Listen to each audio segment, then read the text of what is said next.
अनाथ, लेकिन अभिशाप नहीं। गांव के सबसे आखिरी छोर पर पुराने खंडहर के पास एक टूटी फूटी झोपड़ी में आरव नाम का 13 साल का एक लड़का रहता था। ना माँ बाप, ना कोई रिश्ता और ना कोई साथी। गांव वाले कहते थे जिस रात वह पैदा हुआ गांव के मंदिर में आग लग गई और पुजारी की रहस्यमयी मौत हो गई। तभी से लोग उसे मनहूस कहते।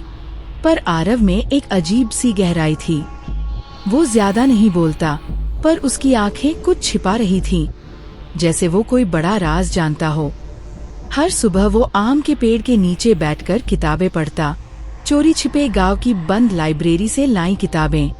मैं खुद को बदलूंगा, दुनिया नहीं मानेगी तो मजबूर कर दूंगा, ये उसके भीतर का दृढ़ निश्चय था। एक दिन गांव में एक अजनबी आया, काले कपड़े, लंबा कोट और गले में अजीब लॉकेट। उसने गांव के बाहर एक पुरानी हवेली किराए पर ली। रात को वहां से नीली रोशनी और मंत्रों की गूंज सुनाई देती। गांव वाले उससे डरने लगे, लेकिन आरव, उसने डरना नहीं सीखा था। वो हर रात हवेली के पास छिपकर बैठता और नोट्स बनाता।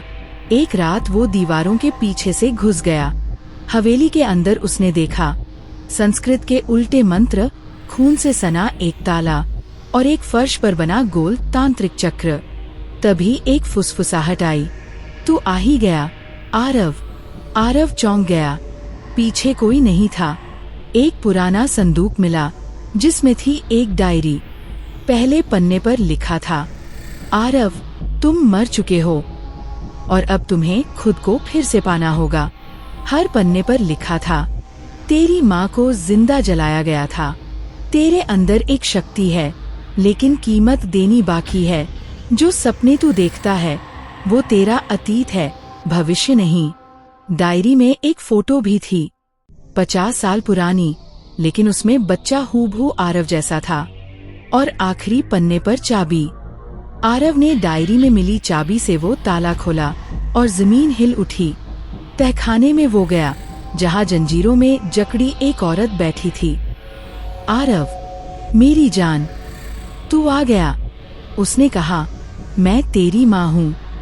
लेकिन उसने चेतावनी दी, अगर तू मुझे मुक्त करेगा तो तुझे मेरी जगह लेनी होगी। आरव चुप था। फिर उसने अपनी हथेली काटी और खून माँ के पैरों पर गिराया। अगर मेरा खून तुम्हें आजादी दे सकता है तो ले लो। पर जैसे ही जंजीरें टूटीं, वो औरत आत्मा बन चुकी थी। अब तू हमारा हिस्सा है आरव। आरव को आत्मा ने गोल मंत्र चक्र में बुलाया। हर मिनट एक सवाल, अगर झूठ बोला तो तुझसे तेरी पहचान छीन लूंगी। 7 मिनट, 7 सवाल। हर सवाल आरव के भीतर के डर, क्रोध, लालच और प्यार को परखता। अंतिम सवाल था, अगर मैं तेरी माँ ही हूँ और मैंने ही तुझे श्रापित किया था, क्या तू मुझे माफ कर पाएगा?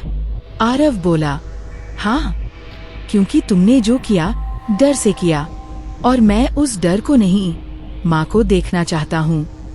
आत्मा मुक्त हो गई, लेकिन जाते जाते दीवार पर लिखा, अब तू अगला रक्षक है। कुछ साल बीते। आरव अब जवान हो चुका था।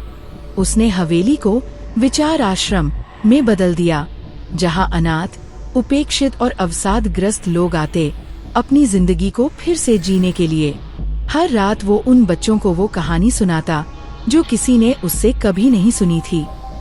एक दिन एक लड़की आई, 14 साल की, गुमसुम। वो बोली, मैं भी मनहूस कहलाती हूँ, क्या मैं भी कुछ कर सकती हूँ?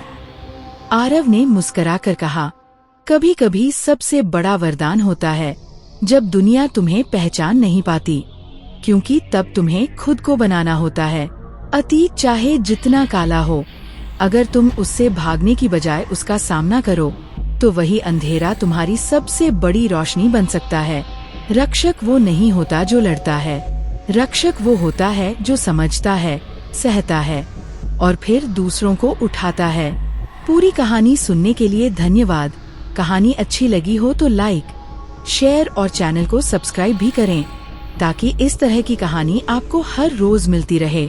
अगर आपके पास कहानी का कोई भी आइडिया हो तो मुझे बताएं, मैं अपने चैनल पर जरूर सुनाऊंगी आपका नाम के साथ।